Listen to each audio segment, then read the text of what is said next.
कभी जिंदगी की खूबसूरती पुरानेपन में छिपी होती है। बस जरूरत होती है उसे नए नजरों से। मैं अपनी टेबल को अच्छे से ट्रांसफॉर्म करूंगी वाली, थोड़ा कलरफुल हो जाए तो मजा आ जाएगा। जहाँ ये रखी है और प्लांटर्स भी खुश हो जाएंगे। आज मैं आपको एक ऐसी ही खूबसूरत यात्रा पर ले चल रही हूँ जहाँ एक पुरानी साधारण सी टेबल को मैंने नया पारंपरिक रूप दिया। जैसे मैं अपने रोजमर्रा की जिंदगी में अनेक छात्राओं के जीवन में रंगों को भरती हूँ, ऐसे ही आज मैंने सोचा अपने संडे को यूटिलाइज करूँ।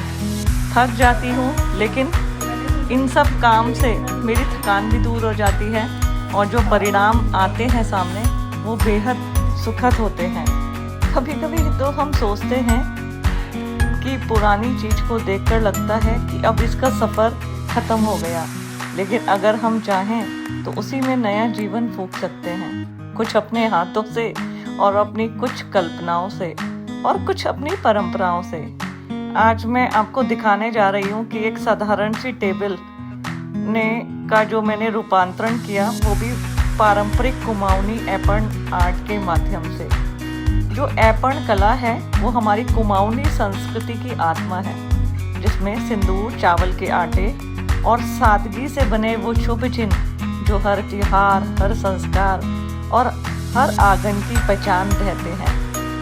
इस टेबल को सजाते समय मेरे हाथों ने सिर्फ रंग नहीं रचे, उन्होंने स्मृतियों को उकेरा, भावनाओं को छुआ और लोक कला को आधुनिकता से जोड़ा।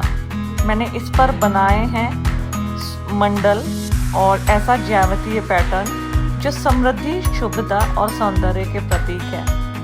इस रचना में प्रयुक्त हुआ है सफ़ेद रंग का चावल का घोल और आधार के रूप में गाढ़ा लाल रंग, जो कुमाऊनी आंगनों की मिट्टी की याद दिलाता है।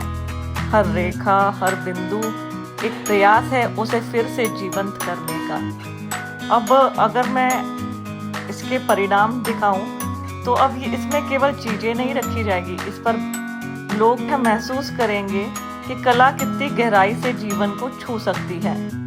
ऐपन केवल सजावट नहीं है, यह एक संस्कार है, और जब ये परंपराएं हमारे घर के सामान में घुल मिल जाएं तो घर सिर्फ सुंदर नहीं, आत्मीय भी बन जाता है। बहुत बारीकी से मैंने कोन के माध्यम से इस पारंपरिक डिज़ाइन को उकेरा और भले ही इसमें मेहनत लग रही थी लेकिन मुझे करने में इतना आनंद आ रहा था, कोई थकावट महसूस नहीं हो रही थी, क्योंकि मैं अपना जो भी कार्य करती हूँ बहुत सकारात्मकता के साथ और खुश होकर करती हूँ। मैं अपने हर समय को यूटिलाइज करना चाहती हूँ और कई बार मैं बच्चों को यह सीख भी देती हूँ कि काम करो और उसे शौक के साथ करो। कई स्टूडेंट कहते हैं कि मैडम हमें मोबाइल का शौक है, घूमने का शौक है, मुझे लगता है वो शौक कम है, लत ज़्यादा है। इसलिए जो भी कार्य करे शौक के साथ करो, पढ़ाई करो तो बहुत खुश होके शौक के साथ करो।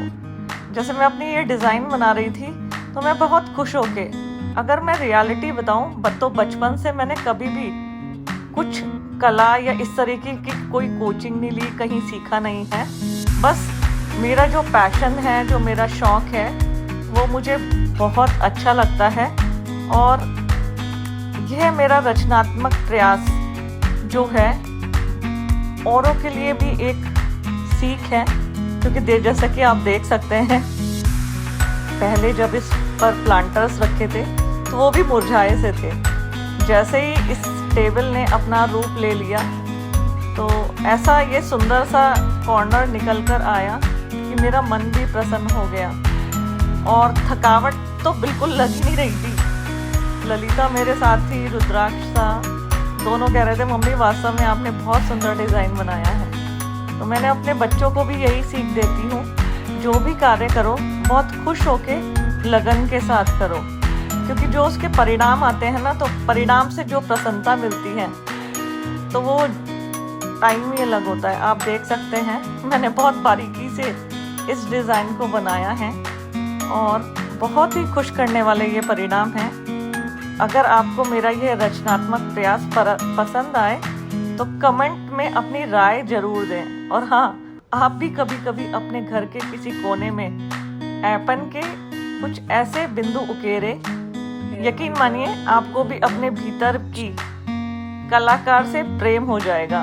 मैं तो अपने भीतर की कलाकार को बहुत प्यार करती हूँ और यकीन मानिए अगर आप भी इस तरीके की कला को अपने किसी कोने में जगह देंगे तो आपको भी बहुत अच्छा लगेगा। तो कमेंट करके ज़रूर बताइएगा आपको मेरा ये प्रयास कैसा लगा।